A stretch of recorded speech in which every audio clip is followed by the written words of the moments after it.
Administração de disponibilidades.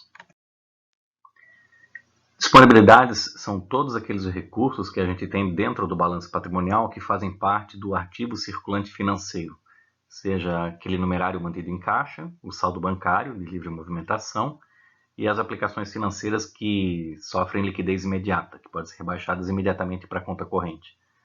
São esses os recursos que a gente entende que são disponíveis para executar, por exemplo, uma compra à vista.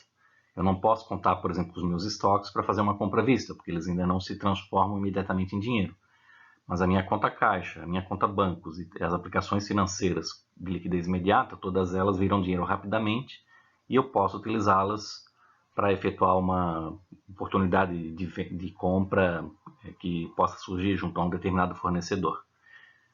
Então, é interessante para as empresas que elas tenham sempre uma certa quantidade de recursos dentro do seu disponível para poder fazer compras ou poder fazer pagamentos de obrigações.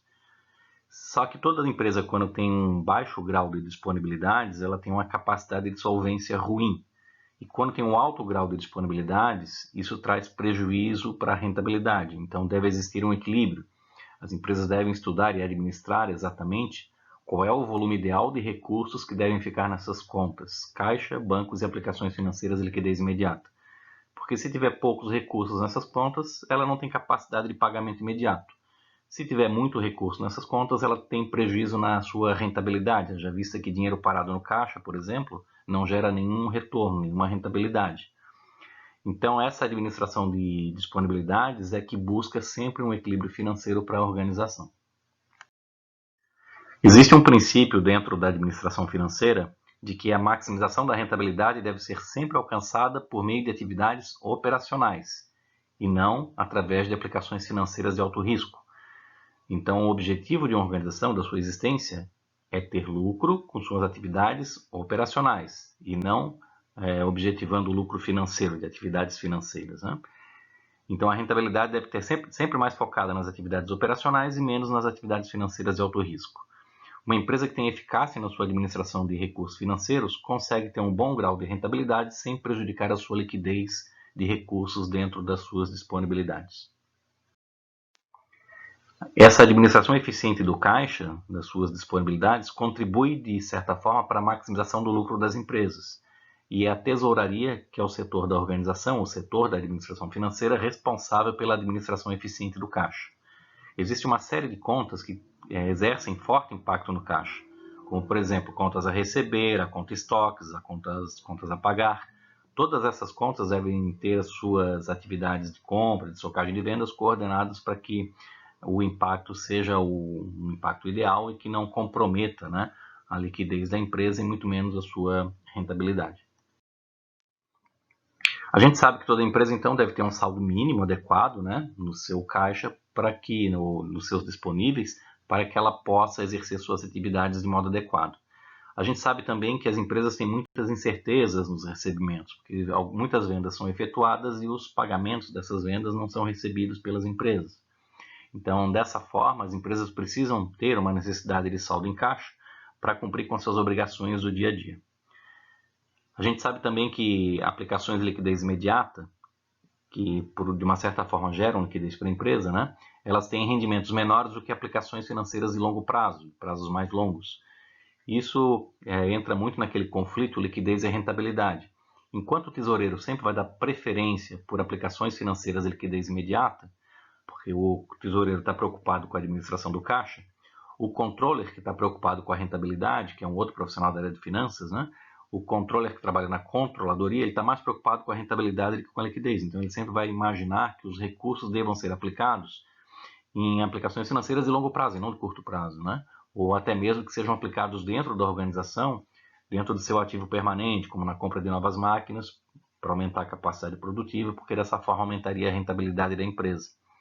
Mas o tesoureiro, de uma certa forma, ele vai tentar equacionar esse conflito, porque ele precisa de recursos no caixa para cumprir suas obrigações de pagamentos diários. Então, por que a gente tem que manter sempre um saldo em caixa, né? Já vista que dinheiro parado em caixa prejudica a rentabilidade.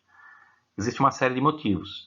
Na literatura a gente encontra especificado o motivo transação, que são aqueles pagamentos de transações geradas pelas atividades operacionais do seu dia a dia, como compra de matéria-prima, pagamento de serviços profissionais e pagamento de salário dos funcionários.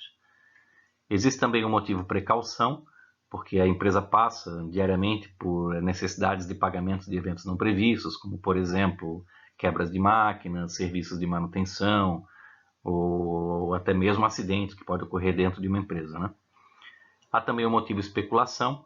Ele ocorre quando um fornecedor, por exemplo, ele coloca em liquidação algum tipo de matéria-prima da empresa, e a empresa, se ela tiver recurso em caixa, ela pode aproveitar essa oportunidade de compra muito lucrativa, né, dessa matéria-prima.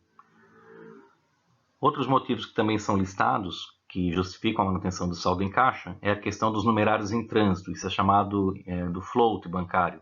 Por exemplo, quando você recebe pagamentos por meio de cheque, esse cheque imediatamente ele não vira dinheiro, ele precisa de um prazo, de 1 ou 2 dias para virar dinheiro, né? Então esse período a gente chama de float. Como esse recurso leva um tempo para se tornar dinheiro, enquanto esse recurso não se torna dinheiro, você tem que ter um recurso financeiro no seu caixa para cumprir as obrigações que ocorrem durante esse 1 ou 2 dias. E uma outra razão também que é listada na literatura é que alguns bancos eles exigem uma certa reciprocidade, eles exigem um saldo médio, né, de movimentação nas suas contas correntes, um saldo mínimo em caixa para você poder ter alguns benefícios nas suas contas bancárias.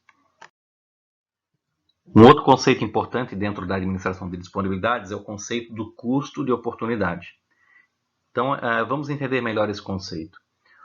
Custo de oportunidade significa quanto eu deixo de ganhar na opção que eu abandono. Então, vamos imaginar que eu tenho duas opções. Eu vou aceitar uma e vou abandonar a outra. Se eu aceitar uma opção, eu vou perder a rentabilidade da outra opção. Isso é o custo de oportunidade. Vamos imaginar, por exemplo, que a opção A, eu tenho um determinado recurso financeiro e posso comprar um carrão 0 km. E a opção B, eu posso pegar esse mesmo recurso financeiro e aplicar na minha empresa, que vai me trazer um retorno, por exemplo, de 10% ao ano, se eu comprar novas máquinas industriais, aumentar a capacidade produtiva, e eu terei uma rentabilidade com essa aplicação, com esse investimento. Muito bem, vamos imaginar que eu optei pela opção A. Qual será o meu custo de oportunidade? Se eu peguei $200 mil, por exemplo, e investi num carrão, eu vou ter o carrão, perdi os $200 mil, vou ter o carro que vai sofrer depreciação ao longo do tempo, ele só vai perder valor, automóveis não geram ganhos, né? Eles apenas depreciam ao longo do tempo, mas eu tenho um custo de oportunidade. Além dos $200 mil que eu paguei no automóvel, eu também perco a oportunidade de ganhar 10% ao ano enquanto esse recurso estivesse investido nessa empresa, que daria mais ou menos $20 mil anuais. Haja vista que se o carro custava $200 mil e a aplicação nessa empresa me daria um retorno de 10% ao ano, se eu investisse $200 mil, eu teria uma rentabilidade de 10%, hipoteticamente falando, né? Daria $20 mil anuais. Então, ao escolher a opção A, eu tenho o custo de oportunidade de $20 mil anuais. Uma outra coisa importante, além do custo de oportunidade, é relembrar o que é o ciclo financeiro. Ele é muito importante dentro da administração de disponibilidades. Nesse gráfico que eu mostro para vocês, que já foi a matéria apresentada em aula anterior, ele mostra o exemplo de uma fábrica de móveis, onde no momento zero ela comprou a matéria-prima, que seria a madeira. Durante um mês essa madeira foi transformada em produto acabado. No mês 1, então, houve o término da fabricação e o pagamento de algum custo, como o salário dos funcionários. Esses produtos, esses móveis acabados ficaram estocados por um mês. No mês 2 eles foram vendidos. No mês 3, a empresa fez o pagamento da matéria-prima que comprou no mês 0. E no mês 4 ela recebeu o pagamento da venda que foi feita no mês 2. O ciclo econômico, como já foi explicitado anteriormente, vai da compra da matéria-prima até a venda. O ciclo operacional é o período inteiro, do mês 0 ao mês 4, desde a compra da matéria-prima até o recebimento da última parcela da venda. E o ciclo financeiro, que é o que interessa para a aula de hoje, ele representa o espaço dentro do ciclo operacional onde há movimentação financeira.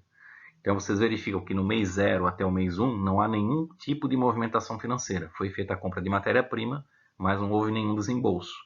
O primeiro desembolso ocorreu no mês 1. no mês 1 com o pagamento de algum custo, como por exemplo o salário dos empregados. Então o ciclo financeiro começa nesse momento, no primeiro desembolso, e ele termina com o recebimento da última parcela da venda. Como ele começou no mês 1 e terminou no mês 4, o ciclo financeiro, nesse caso, é de 3 meses. Para uma eficiente administração de disponibilidades, o ideal é que esse ciclo financeiro seja o menor possível. Quanto menor for esse ciclo financeiro, melhor para a empresa e menor será a sua necessidade de recursos aplicados no caixa. É evidente que a gente não consegue, zerar esse ciclo financeiro, mas a gente tem que tentar enxugá-lo ao máximo possível, desde que isso não traga prejuízo junto aos nossos fornecedores nem aos nossos clientes. Haja vista que a gente vai sempre tentar postergar o pagamento ao fornecedor e antecipar o recebimento junto ao nosso cliente. Então, o financiamento do giro das nossas operações ele funciona mais ou menos assim. No exemplo que eu mostrei no slide anterior, quando se faz a compra da matéria-prima, o produto foi sendo produzido durante um mês e a empresa não fez nenhum desembolso. Então, quem estava financiando o ciclo operacional no primeiro mês não era a empresa, pois ela não fez nenhum desembolso, e sim os fornecedores que colocaram a matéria-prima para a empresa. Já depois que a empresa faz o pagamento do primeiro custo, são outras fontes de recursos, além dos fornecedores, que estão financiando o giro das operações. E que estratégias uma empresa pode executar para reduzir o ciclo financeiro, já que esse é o grande objetivo da administração de disponibilidades, reduzir o ciclo financeiro. Então, algumas estratégias. Podemos, por exemplo, retardar o pagamento junto aos fornecedores, claro que sem comprometer o crédito, isso deve ser negociado, não é algo feito de modo autoritário, sempre tem que ser de uma maneira negociada junto aos fornecedores. Outra forma é acelerar o recebimento das duplicadas. É claro que a gente não vai constranger os clientes, a gente vai tentar negociar também isso de uma forma mais diplomática possível para que a gente consiga antecipar ao máximo o recebimento das duplicadas. E outra questão que pode ser feita é elevar o giro dos estoques. Claro que desde que isso não cause nenhum risco de paralisação por falta de produtos no estoque, falta de matéria-prima que pode comprometer a produção. Quanto mais rápido gira o estoque, menor será o nosso ciclo financeiro. Alguns conceitos importantes para a gente entrar na parte de cálculo são apresentados aqui. Nós temos o conceito do desembolso operacional, DO, que são todos os pagamentos relacionados com atividades operacionais. Então, pagamento de fornecedores, pagamento de salários, de encargos sociais, pagamento de impostos, contas a pagar. Tudo isso são desembolsos operacionais, pagamentos que a empresa faz, junto às suas atividades operacionais. Caixa operacional, vou usar a sigla COP, é uma média de recursos que vai suportar os desembolsos operacionais que eu listei antes. Então, na verdade, é uma parcela do capital de giro necessária para suportar determinado nível de vendas. Toda empresa precisa de um determinado caixa operacional, e é isso que a gente vai aprender a calcular agora. E o giro de caixa mostra quantas vezes o caixa operacional foi renovado no período. Ele é encontrado através de uma divisão do total anual de desembolsos operacionais pelo caixa operacional. E pode encontrar algumas equações que usam esses conceitos de giro de caixa, caixa operacional e desembolso operacional. O giro de caixa ele é o total dos desembolsos operacionais dividido pelo caixa operacional. Mas o giro de caixa também pode ser encontrado pegando-se os 360 dias do ano comercial e dividindo pelo ciclo financeiro. Então, para poder usar essas equações, eu apresento para vocês uma planilha onde mostra os efeitos da redução do ciclo financeiro. Vamos entender a primeira coluna dessa planilha, onde eu tenho a situação base, que é a coluna onde os valores estão em amarelo.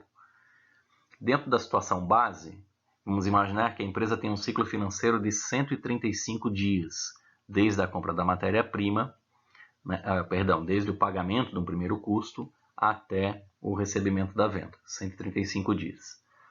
O giro de caixa dessa empresa, eu vou pegar 360 dias do ano e vou dividir pelo ciclo financeiro, que foi apresentado como sendo de 135 dias. Deu 2,6666, ou seja, uma dízima periódica, aí está arredondado para 3 casas, 2,667. Os desembolsos operacionais é o somatório de todos os gastos que a empresa tem nesse período. Vamos imaginar que seja R$ 21.451.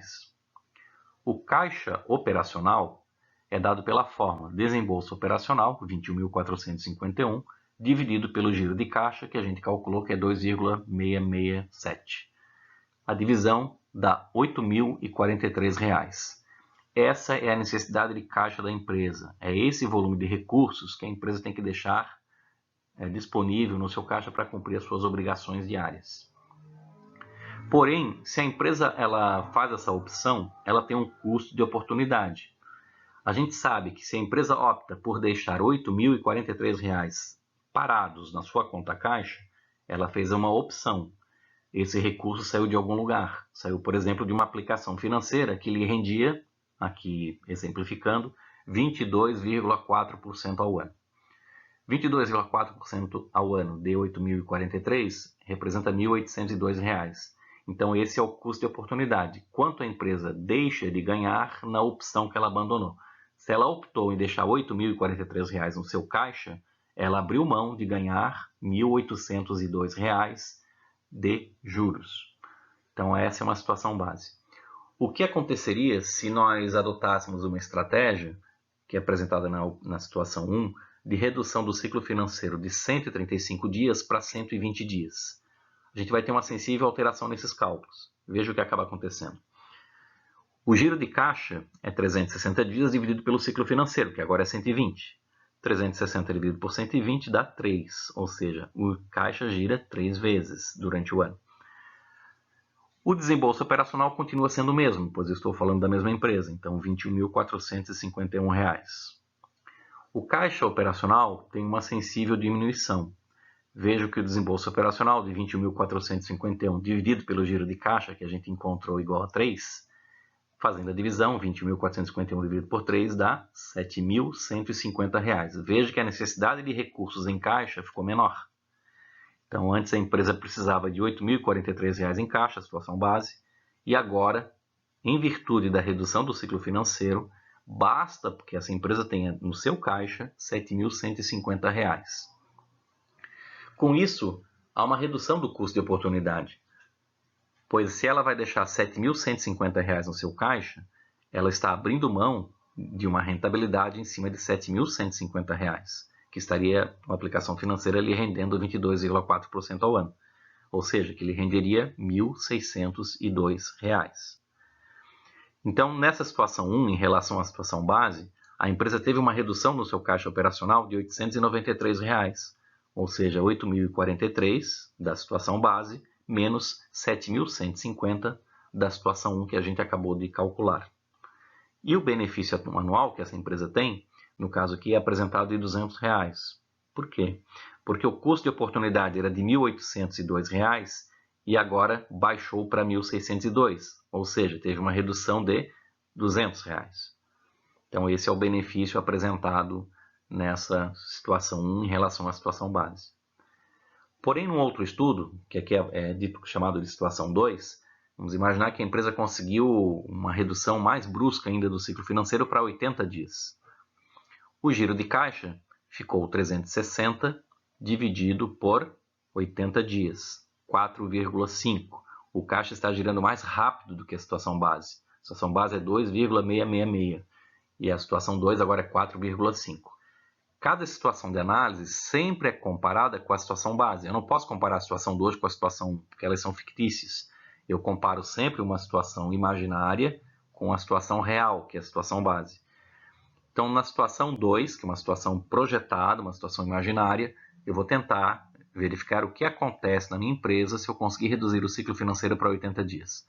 O giro de caixa passa para 4,5. O desembolso operacional é o mesmo, estou falando da mesma empresa, R$ 21.451. O caixa operacional é R$ 21.451 dividido pelo giro de caixa, que agora é 4,5, que dá como resposta R$ 4.767. Dessa forma, a gente pode ver que há uma sensível redução da situação do caixa operacional, na situação 2, em relação à situação base. Na situação base, era R$ 8.043 necessários no caixa. A situação 2, em virtude dessa grande redução do ciclo financeiro, basta que eu tenha R$ 4.767 no meu caixa operacional. E o custo de oportunidade, ele também cai consideravelmente. Haja vista que esses R$ 4.767 que eu deixo no meu caixa, eles vão ser retirados de uma aplicação financeira que me renderiam 22,4% ao ano. Então, o meu custo de oportunidade é de R$ 1.068, ou seja, 22,4% de 4.767, que é exatamente a rentabilidade que eu teria se esse dinheiro não estivesse no caixa e estivesse na opção que eu abandonei, na aplicação financeira.